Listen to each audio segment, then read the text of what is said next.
le damos la bienvenida al profesor Carlos Illades, profesor de la UAM, con quien pues hemos platicado justamente sobre temas de la izquierda. Él es un autor muy prolífico, es muy reconocido por su trabajo de largo aliento sobre la izquierda y las izquierdas en México y el mundo. Gracias, profesor, por estar esta tarde aquí en Los Periodistas. Muchas gracias, Alejandro. Muchas gracias, Álvaro. Un gusto estar con ustedes. ¿Cómo abordar y qué significados tiene que el Partido Revolucionario Institucional, Partido Histórico de México, sea expulsado, aunque su presidente diga que no, de la Internacional Socialista, maestro? A mí me parece que es un golpe muy fuerte. O sea, que obviamente se trata de minimizar. Hasta donde leí, el presidente del PRI dice que declaró la relación en pausa. No sé a quién le tomó la idea, pero le gustó la expresión de que está en pausa la relación con la Internacional Socialista. Es un golpe muy fuerte porque más allá de las explicaciones o de las justificaciones puntuales para separar al PRI de la Internacional Socialista, yo creo que lo que está en el fondo, o de manera, digamos, más penetrante, más relevante, es que el PRI ya representa muy poco para la Internacional Socialista. Es decir, ya no es una fuerza que sea lo suficientemente relevante para representar una postura política dentro de México y con respecto de la Internacional Socialista. Entonces, yo creo que eso es realmente lo que está en el fondo. El PRI funciona cuando se incorpora a finales de los 90, pues de alguna manera podía decir que estaba en el centro de la política mexicana. Es decir, tenía una izquierda institucional que era el PRD y del otro lado una derecha, digamos, moderada, que era el PAN. Pero ahora el PRI ya no está en el centro y ya no tiene esa significación política. Entonces me parece que eso es realmente lo que está en el fondo de esta expulsión. Recuerdo que en 2009, estaba recordando ahora, el Partido Verde es expulsado de los verdes europeos, de esta asociación de partidos verdes de Europa, pues que tienen el mayor peso en realidad en el mundo, los partidos verdes europeos. Los expulsan pues básicamente por ser lo que son chafas. El Partido Verde había postulado, se había ido a campaña con el lema del muerte a los secuestradores o algo así. Sí. Era pues, de estas cosas que hace el partido, esa cosa de Partido Verde. El caso del PRI es más importante porque se trata de un partido que ha tenido muchos presidentes, que ha sido al final, nos gustara o no nos gustara, ha sido una institución, maestro Illades. Sin duda, o sea, lo del Partido Verde, bueno, efectivamente se cuece aparte. Esto es, los partidos ecologistas europeos, en primer lugar, pues están en favor de la defensa del ambiente y en segundo lugar, pues suelen ser pacifistas y ser contrarios a la pena de muerte. Entonces, pues correcto. Era una convivencia, pues, contra natura, si le podemos llamar así. En el caso del PRI, no. O sea, el PRI, sobre todo, el PRI sí representaba, digamos, intereses importantes, fuertes, y de otro lado, podía ser una especie de, pues efectivamente, de centro en la política mexicana. En cambio, pues ahora en la política mexicana, pues ya el centro y el espacio, digamos, hacia la izquierda, pues básicamente es el que ocupa Morena. Entonces, pues ya el PRI se quedó sin un asidero, sin ningún referente importante.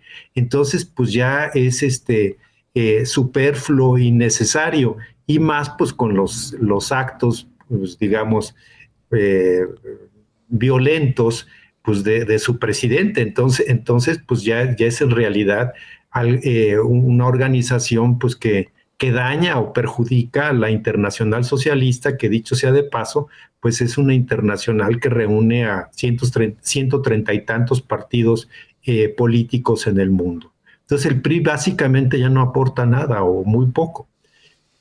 Y más bien, pues como que ensucia o lastima, digamos, a la organización. O sea, por eso insistiría en que es un golpe pues bastante fuerte. Un premio de consolación al PRI y a Alejandro Moreno Cárdenas es que pertenece todavía a la Conferencia Permanente de Partidos Políticos de América Latina y el Caribe, la COPAL, y es Alejandro Moreno Cárdenas presidente. Bueno, apenas en ese carácter asistió apenas el fin de semana a la elección en Honduras. Es decir, dice Alejandro Moreno Cárdenas, no nos corrieron, nos salimos, pero finalmente sigue teniendo un escaparate ya no internacional, que llegó a ser vicepresidente de la Internacional Socialista, ahora solamente es presidente de este organismo también muy venido a menos, la Conferencia Permanente de Partidos Políticos de América Latina y el Caribe, maestro Carlos Illades. Sí, ahí mantiene una presencia, pero ya la COPAL, que tuvo una importancia mediana, digamos, hace 20 y tantos años, si no me equivoco, pues ahora también es irrelevante. Entonces, pues hagan de cuenta pues lo que le está pasando al PRI a nivel nacional. Pasó de ser un partido nacional y pues está en vías de convertirse en un partido local, ¿no? Más o menos sería estar en la Internacional Socialista o quedarse en la COPAL. O sea, es una manera pues de achicarse, ¿no? De regresar al terruño, digamos, ¿eh? Sí, hacerse como más, pues sí, más un partido, digamos, más entrañable, porque al final pues es más caserito, ¿no? Más pues sí, de casa.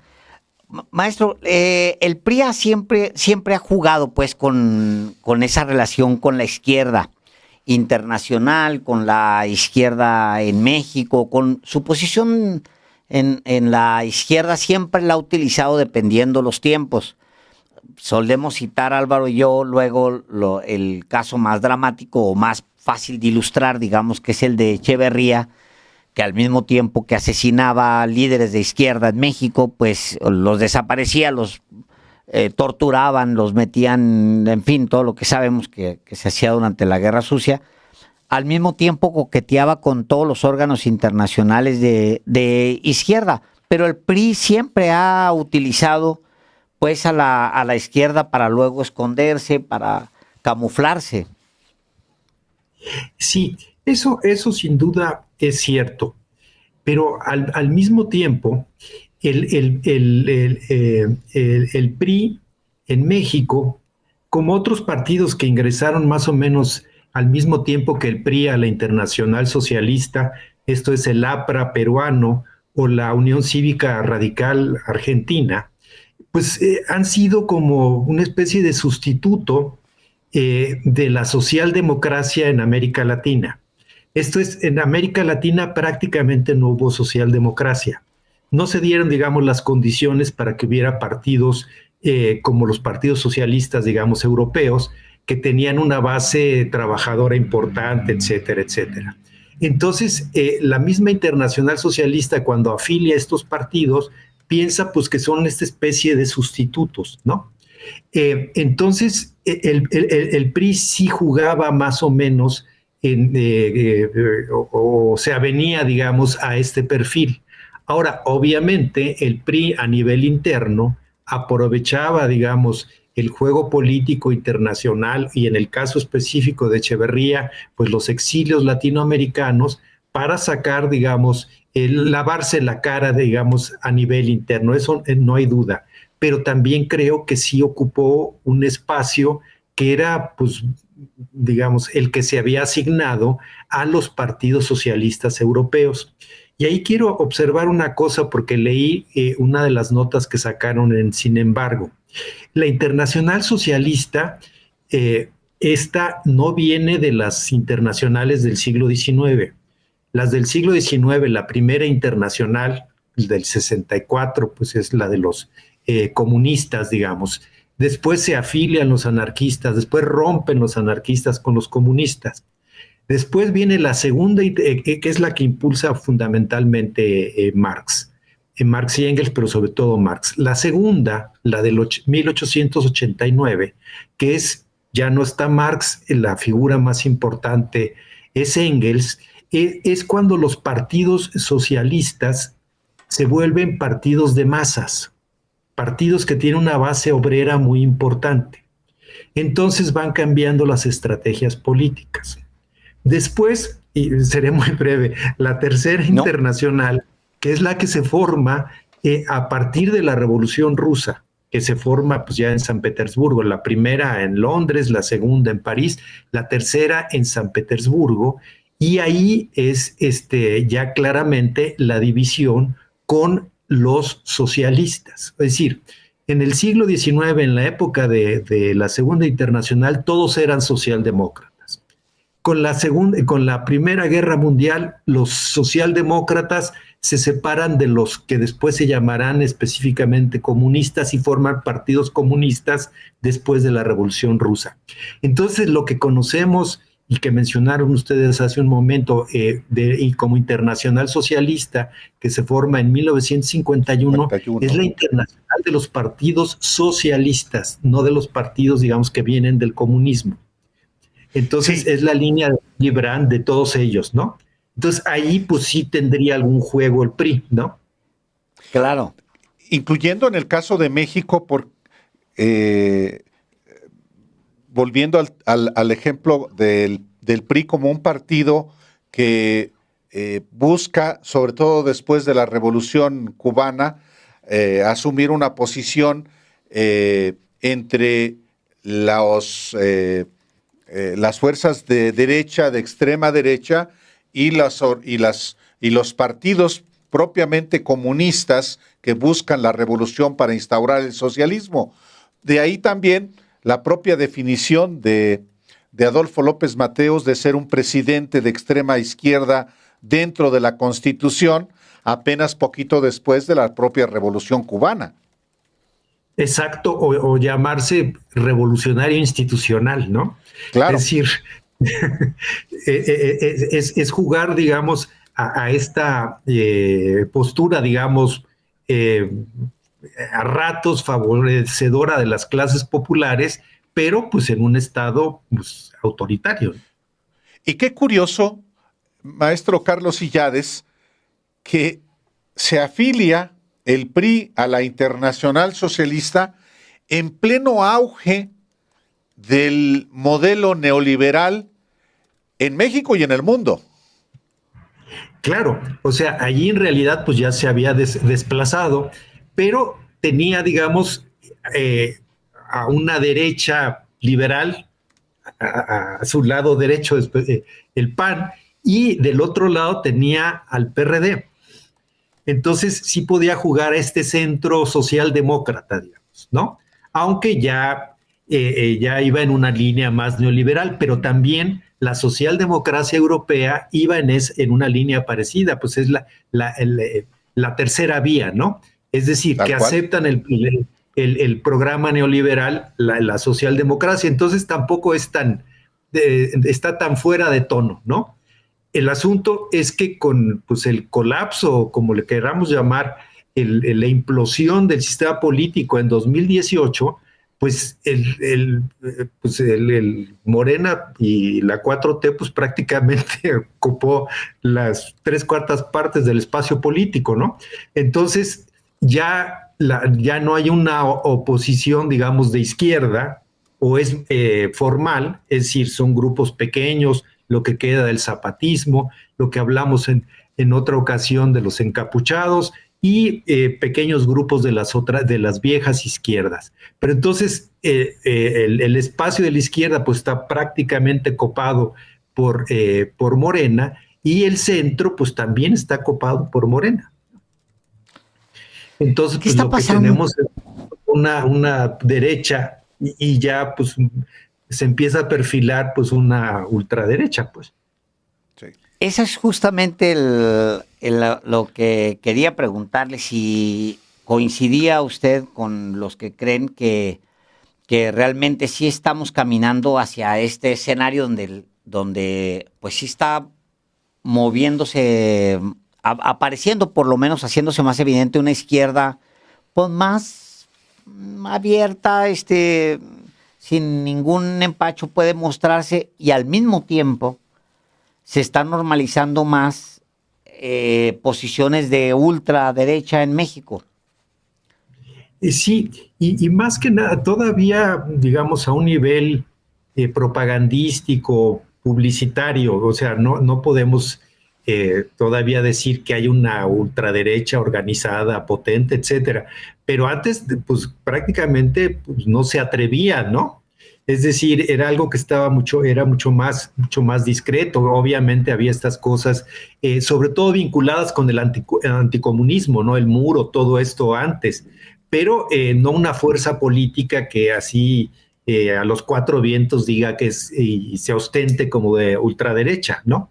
Esto todavía no ha sucedido, pero digamos ya no suena tan mal, ¿no? O sea, ya no es algo tan vergonzante como podía haber ocurrido. Entonces, bueno, aquí hay otra cosa que es importante. Las ultraderechas en el mundo y en América Latina es notorio, han jalado a las derechas tradicionales. Es decir, las posturas de las ultraderechas, por ejemplo, en Europa contra los migrantes o en América Latina, digamos, estilo Milei, han hecho que las derechas tradicionales se jalen más a tomar elementos de las ultraderechas. Entonces, tienen ese efecto, digamos, disruptivo en el juego político, incluso aunque no lleguen al poder. Hacen que las posturas, digamos, de las derechas tradicionales se vayan extremando. Entonces, pues ese también es un elemento preocupante en el sentido de que pudieran surgir ya de manera más poderosa formaciones de ultraderecha o alguna en el caso mexicano, o que pues se sustentaran o se apoyaran en los partidos existentes. El PAN es una muestra de ello. En su relanzamiento tiene se ha cargado, siendo un partido siempre de derecha, se ha cargado más a la derecha, es decir, la derecha se ha ultraderechizado, mientras que un partido que supuestamente era de centro socialdemócrata como el PRI, pues además de que se ha ido haciendo más chiquito, ha adquirido también conductas más propias de una extrema derecha, incluyendo la violencia. Sí, y sobre todo más discursiva, digamos, ¿no? Pero eso sí está pasando. Yo creo que el PAN, al menos con la candidatura de Xóchitl Gálvez, que nunca se acabó de, digamos, perfilar bien a bien, nunca una identidad, digamos, potente, medio coqueteó con algunas políticas de izquierda, ¿no? O sea, su posición ante los grupos, los pueblos originarios, o sea, algunas cosas, ¿no? O sea, no era discursivamente la derecha pura y dura. Correcto. En cambio, bueno, y yo creo que no sé si pasó por algún análisis así profundo dentro del PAN, pues tenían después del fracaso en la elección del 24, pues era o se corrían más hacia la izquierda y entonces tenían que tomar pues más en el sentido de una democracia cristiana, algunas de las políticas, digamos, sociales de la 4T o parecidas o equivalentes, o desplazarse hacia el otro lado, y optaron pues por desplazarse hacia el otro lado. Ahora, ahí, pues, a ver si toman, pues, sería una de las, supongo, banderas útiles en ese desplazamiento, el énfasis en la seguridad, ¿no? Una de las características de las derechas históricas, pues es el orden, y pues en el caso de México, pues sería muy, pues un tema muy sentido, digamos, muy importante. Sucedió en México que en algún punto antes del 2018, alguien como Santiago Krill podía decirse de izquierda, o bueno, Lorenzo Córdoba, o el mismo Claudio X González en algún punto dice que, pues, que su pensamiento es de izquierda. Sucedió pues que hay un punto en el que pueden converger en un espacio ideológico súper mega amplio todos estos personajes, uno el heredero de un magnate que además se hizo rico pegado a los presidentes de México, y por el otro lado pues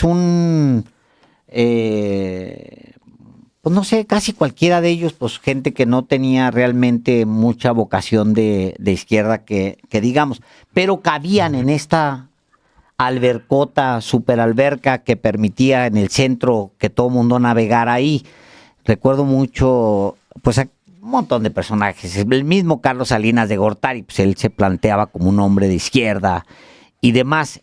¿Siente usted que esa albercota, don Carlos, se ha venido diluyendo o al menos se ha venido transparentando?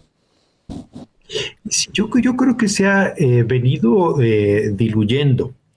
Y yo creo que ahí sí el PAN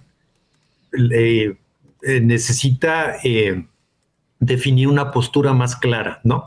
O sea, más allá de que nos guste o no la postura que está tomando, es ya medio salirse de esta albercota, ¿no? O sea, parte de los problemas electorales de los últimos años ha sido esa falta como de definición, ¿no? Querer ocupar varios espacios a la vez. Y ahora parece estar optando en esa dirección, pero pues, no se ve todavía qué otros subsecuentes pasos y banderas vayan tomando más allá de la familia, que es la familia, en las tres cosas que dijeron, ¿no? Propiedad, sí. Propiedad, sí, pero, sí, los típicos de la derecha, sí. Sí. Claro, pero el hecho de que el presidente del PAN, Jorge Romero Herrera, considere postular como candidato presidencial a Ricardo Salinas Pliego, también dice mucho, por lo menos en la tentativa, maestro. Sí, o sea, yo creo que digamos, si esto siguiera evolucionando como iba hasta hace un poco, pues se van a ir con el que tenga más posibilidades de ganar.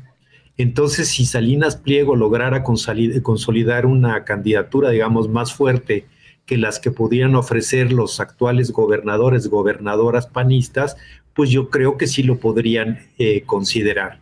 Pero eso todavía está por verse. Yo no sé cómo lo perciban ustedes, pero yo desde mi espacio noto en los últimos días que se ha apagado un poco, digamos, esta luz, por llamarla de alguna manera, de Salinas Pliego. O sea, le han bajado un poquito de tono. Pues quizá puede ser, pero yo creo que más bien está sentado con contadores, porque todos estamos esperando el momento en el que emita el primer cheque, saque su línea de captura y pague, como pagamos todos los mexicanos, nuestro impuesto. Yo creo que más bien anda metido en eso. Ahora, también es cierto que había momento para salir y le hicieron eco. Y ahora, pues ha tenido, por ejemplo, estuvo en un evento de Electra recientemente. Sí, y apenas antier prendió el arbolito de Navidad. Un arbolito de Navidad de no sé qué. ¿Sí? Y, o sea, es decir, sí ha estado en activo, pero sí, creo que no ha tenido todo el eco que él tuvo, pues muy recientemente, hace semanas. Sí, ahí yo ignoro cuál sea digamos, el conjunto de su estrategia. porque yo creo que está jugando a varias bandas, ¿no? Una, pues claramente es pagar lo menos posible, ¿no? Entonces, digamos, comenzó en un tono beligerante, pero quizá en algún momento pues vuelva a una estrategia pues más de negociación, ¿no? Y metió en eso, digamos, una intención política que quizá al principio era más bien para protegerse de no pagar todos los impuestos, que es como, no sé, como un 40% de su fortuna, o sea, es un montón de dinero el que debe, ya no digamos aquí, solo aquí, sino en Estados Unidos, y quizá esa que era como una ficha para presionar, para pagar menos impuestos o para negociar, quizá ahora pues le resulte más atractiva si ve que su candidatura puede crecer. Pero yo noto ahorita, pero insisto, desde cierta lejanía, una especie de impasse. O sea, bajó un poquito el tono. No sé cuál sea la razón, pero... Sí, pues a final de cuentas está en una circunstancia adversa, por una razón muy simple. Ya una autoridad judicial emitió la última palabra para que pague una parte de sus deudas, y eso pues ya no es una opción, ya no tiene otra posibilidad de nada más que de negociar cómo pagar. Eso evidentemente sí implica retraerse mínimamente, por lo menos, del activismo en el que sí estuvo en un momento dado más elocuente. Pero también estamos, no hay que perder de vista, en un año apenas posterior a la elección más grande de la historia. El próximo año, 2026, será preparatorio de la gran elección que habrá el 2027, y yo creo que se van a tener que tomar muchas definiciones y lo veremos en el próximo año. Claro. Sí, esto está adelante, quizás está esperando cómo reacciona el gobierno y lo de los... Cómo es el programa de pagos, etcétera, etcétera, quizás. Inclusive cómo reacciona la gente, porque si hubiera un movimiento a favor de su candidatura, creo que sí habría señales interesantes, pero no se ve, ¿eh? Ahora, yo lo que creo, la verdad, es que también toma vacaciones como cada 15 días. Entonces, dicho por él, porque también publica sus fotos donde está ahí en sus yates y demás, seguramente anda en eso también, pues es que ser rico cansa. Sí, y quién sabe si sean vacaciones, o sea, o una especie de exilio ahí en algún lugar del océano, ¿no? Vamos a seguir seguramente, maestro Carlos Sillades, analizando el caso específico de Salinas Pliego y cómo se siguen moviendo las fuerzas, que seguramente 2026 será en ese sentido también muy, muy rico. Claro, con todo gusto. Gracias, don Carlos. Hasta pronto, que estén muy bien. Hasta Hasta pronto. Buenas pronto, tardes. gracias.